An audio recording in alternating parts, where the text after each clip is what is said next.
காதில் மாட்டினியா? மாட்டினது பற்றி காதில் அந்த மணி பர்ஸை முதல்ல இடம் உன் பையில் இருக்கிற மணி பர்ஸை எடுத்து காட்டு மக்கள்கிட்ட. காற்றுலையும் மக்களே, காற்றுலையும் மழையிலையும் புயல்லையும் நீங்கள் எவ்வளோ பணம் வச்சுருந்தாலும் நனையாத ஒரு மணி பர்ஸை என்ன மக்கள்கிட்ட சொல்லுவாம்மா. எவ்வளோ ஆண்கள்லாம் வந்து மழையில் நனைஞ்சி பணத்தெல்லாம் வந்து நினச்சி எடுத்துன்னு போயிடுறாங்க மழை நாளில். என்ன காற்றுல மழையில் அது என்ன சொல்கிறது, எவ்வளோ மழை அடின்னு அடித்தாலும் நீங்கள் பையில் நீங்கள் அது உள்ளே வச்சுக்கிற பணம் வந்து நனையவே நனையாதுங்க. அந்த மாமா வந்து அந்த மணி பர்ஸ் வாங்கியிருக்கிறாரு. அது எவ்வளோ அந்த மணி பர்ஸு?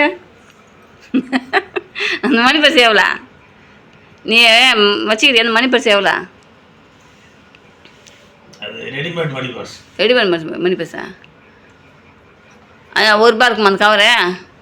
₹1 இருக்குமா அந்த கவரு?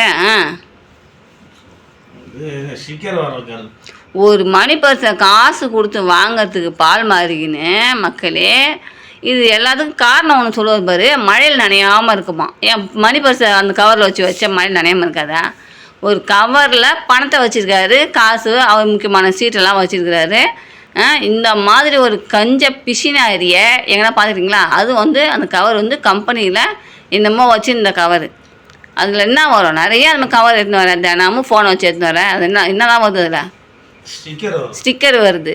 ஸ்டிக்கர் வர கவர் சின்னதாக எவ்வளோ பெருசு இருக்கும் மக்களே. அதில் மணி பாஸ் வந்து என்னமோ வச்சு அதை வந்து மணி பாஸ்ன்னு ரெடி பண்ணி அதை பையில் வச்சுன்னுக்கிற நீ. காசு ஊற்று வாங்கி ஒரு மணி பாஸ் வச்சுருந்தானே அவனுக்கு டீசெண்டாக. ஏன் பெருசாக வச்சுருந்தாருண்ணா? இப்போ நீ சின்னதாக வச்சுக்கிற, பாக்கெட்லேருந்து வெளியே தெரியல உன் மணி பர்ஸு. உன் பை அப்படியே சின்னோடாகுது. பெரிய ஆப்பிளை தூக்கி அதில் வச்ச மாரி அம்மா பெருசு இருக்குது. காற்றுலையும் மழையில் நனையாத மணி பர்ஸை நீங்கள் பார்த்துட்டிங்களா மக்களே? இதான் ஒரு காற்றுலையும் மழையிலையும் நனையாத காற்றுல நனையாது மழையில் நனையாத மணி பர்ஸு.